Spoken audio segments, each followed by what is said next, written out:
Sur l'enfant acheté qui fait ma volonté, je mets ma sainteté, ma divine beauté. Amen. La sainteté de Dieu, c'est sa beauté divine. Il met sur l'enfant racheté qui fait sa volonté.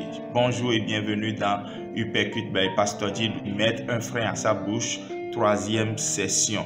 Et voici, nous lisons ce verset auquel tout le monde s'attend depuis que la série a commencé. Proverbe 18, verset 21. La mort et la vie sont au pouvoir de la langue. Quiconque l'aime en mangera le fruit. Question, qu'est-ce que tu aimes? La mort ou la vie?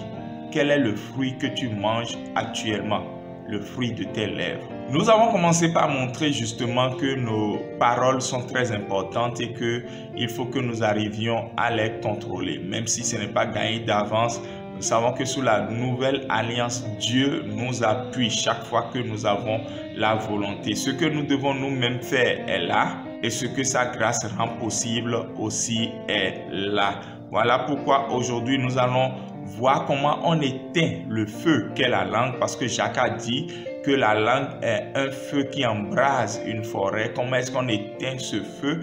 Je retiens que dans la Bible, lorsque vous voulez lutter contre un péché, il faut mémoriser des textes bibliques. Je sais ta parole dans mon cœur afin de ne pas pécher contre toi. Voici quelques versets bibliques. Vous les verrez dans le texte, en bio, en description et autres.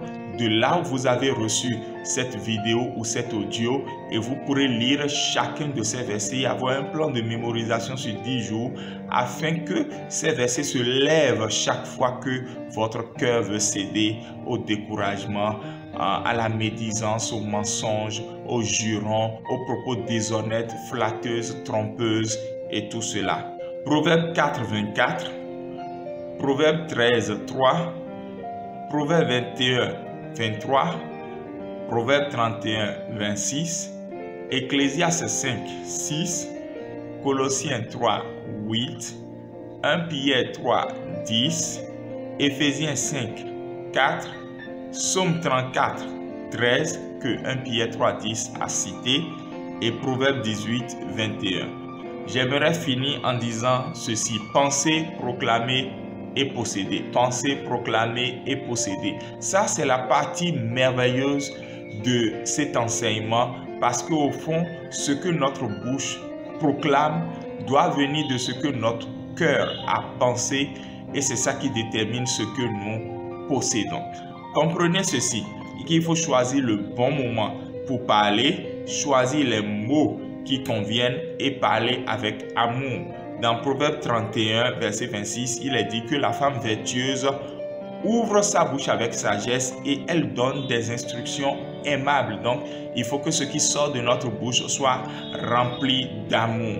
Et pour cela, comprenez que dans le même Proverbe 31, cette femme avait l'habitude donc de proclamer. Il est dit au verset 16 qu'elle pense à un champ et elle acquiert. Ce qu'elle pense, elle le possède. Pourquoi? Parce qu'entre les deux, elle a eu à proclamer avec sagesse, à proclamer avec amour. Ici, Dieu nous encourage lorsque nous pensons de le dire. C'est bien de penser qu'on est béni, mais c'est extraordinaire de le proclamer. Je suis béni. Mets en commentaire ce que tu veux proclamer par ta bouche parce que tu t'attends à l'obtenir. Croyez en la gloire de Dieu. Sa gloire rend toutes choses possibles. Nos paroles ont une puissance et lorsqu'elle sort réellement comme une épée. Elle sort pour aller accomplir ce pourquoi elle est sortie, parce qu'elle est inspirée ou elle est basée sur les Écritures. Donc voici, nous finissons avec cette partie en encourageant chacun d'entre nous à proclamer de bonnes choses sur nos vies parce que nous l'avons pensé et parce que nous comptons l'obtenir. Proclamons. En début de semaine, disons combien nous voulons être fidèles à Dieu. Disons combien nous voulons lui obéir. Disons que nous sommes protégés par sa grâce. Disons combien nous voulons être touchés par sa visitation dans un domaine particulier de notre vie. Disons-lui combien nous croyons en sa promesse pour nous dans tel aspect ou tel autre. Et disons-lui combien nous croyons que ces promesses sont oui et amen. Proclamons-le. Voilà pourquoi en priant, élevons nos voix, ouvrons notre bouche et parlons à Dieu. Voici, Père, nous pensons, nous proclamons et nous possédons parce que tu rends toutes choses possibles. Shalom et à demain.